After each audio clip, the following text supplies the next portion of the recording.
Gex is one of those classic franchises that I kind of only knew by reputation. People would mention a fourth wall breaking gecko who spouts pop culture jokes, and that's about all I gathered. So with the announcement of the Gex Trilogy, which is a modern bundle of all three original games, I finally had the excuse to see what the fuss was about and to find out whether this lizard's antics still hold up today. Happily, each entry is actually enjoyable in its own scruffy way. Limited Run Games' Carbon Engine also does terrific work, giving all three titles a seamless feel on today's hardware. What now, Jaja? It's tail time!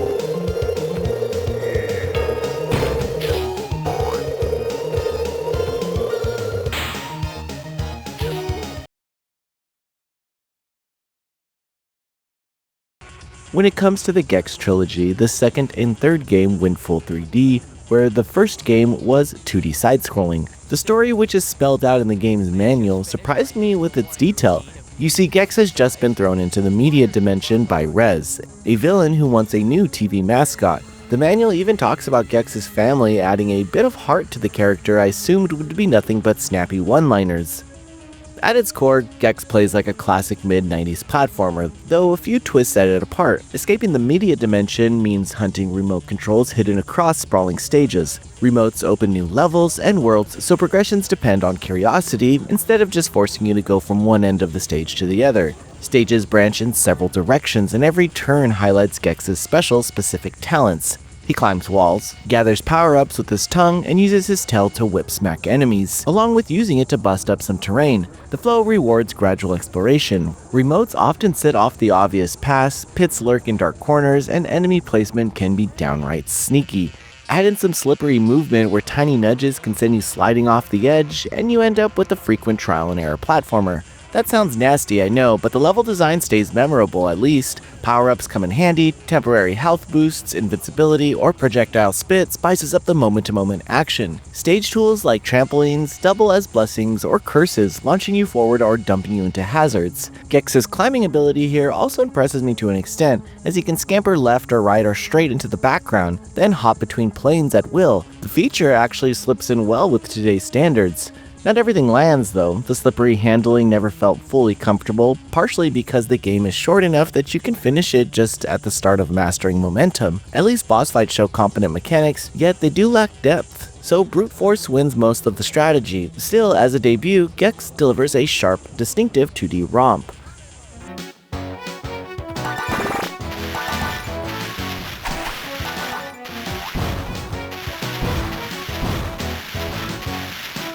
Now let's move on to Gex Enter the Gecko, which transformed the formula into early 3D platforming. Rez is back, and the Gecko teams up with a secret agent Extra, who's actually a live-action partner whose appearance cranks up the series' surreal vibes, mission-based sandboxes. You still gather remotes, yet each one ties back to a specific objects like defeating marked enemies or reaching hidden corners. Controls have been improved here, so Gex's jumps and attacks feel more responsive. Unfortunately, level design does not hit the same highs as the 2D original. Enemy positions rarely threaten, difficulty dips, and the game showcases only a slice of Gex's unique abilities. Wall climbing and tongue grabs turn into side tricks, while bounce-enhanced jumps steal the spotlight. The real villain here, though, is the camera. Where every setting jitters and clips into the environment. Manual controls lets you adjust on the fly, but the view constantly sticks against walls anyway. Bosses, much like those in the first game, feel obligatory rather than exciting in this game. Even so, I still had fun. The basic mechanics hold up, and the hidden collectibles unlock bonus stages that can give you extra lives. It's just really hard to ignore how late 90s platformers squeeze more imagination from their mascots, like you see in this release.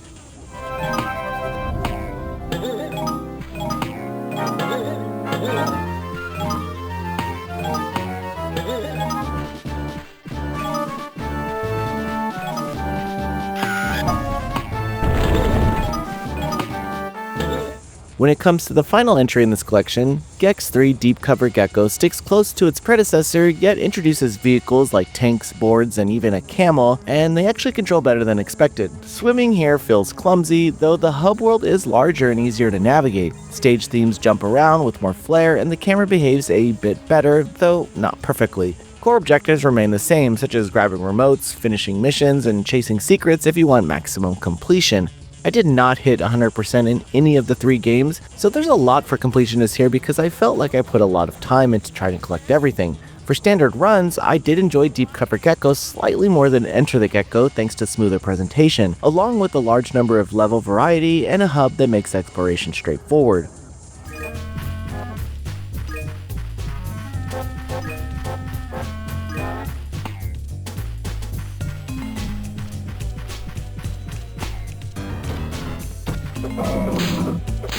That is one powerful beast machine.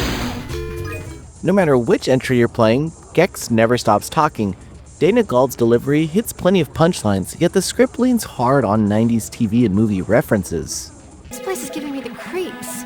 Just dial me in. You are now being so connected, buddy.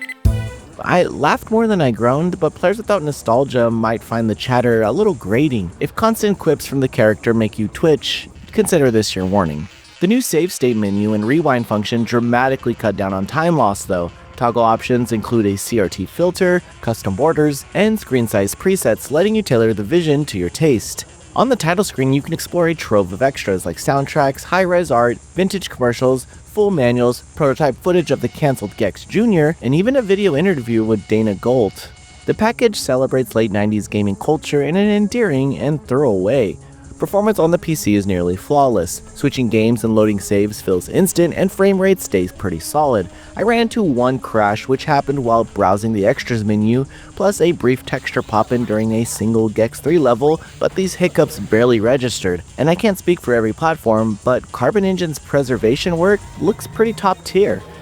The Gex Trilogy will likely not be for every platforming fan, the humor is dated, cameras can be stubborn, and the core mechanics do show their age. Still, anyone who can roll with these quirks will discover honest, creative level design and a mascot who embodies a specific moment in gaming history. Limited Run Games' careful emulation secures that legacy, allowing current and future players to enjoy these eccentric adventures with minimal fuss. If you can appreciate experimental 90s platformers and a gecko who can never shut up, this collection offers genuine charm. Just maybe be ready for some pop culture one-liners you haven't heard since dial-up internet, then you can get really good at loading up the save states whenever the camera makes you wish for modern times.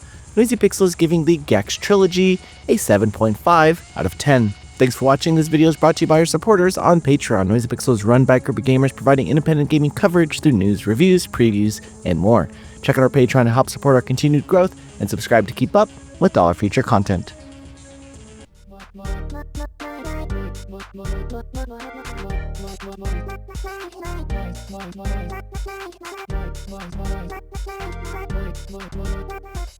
Noisy Pixel.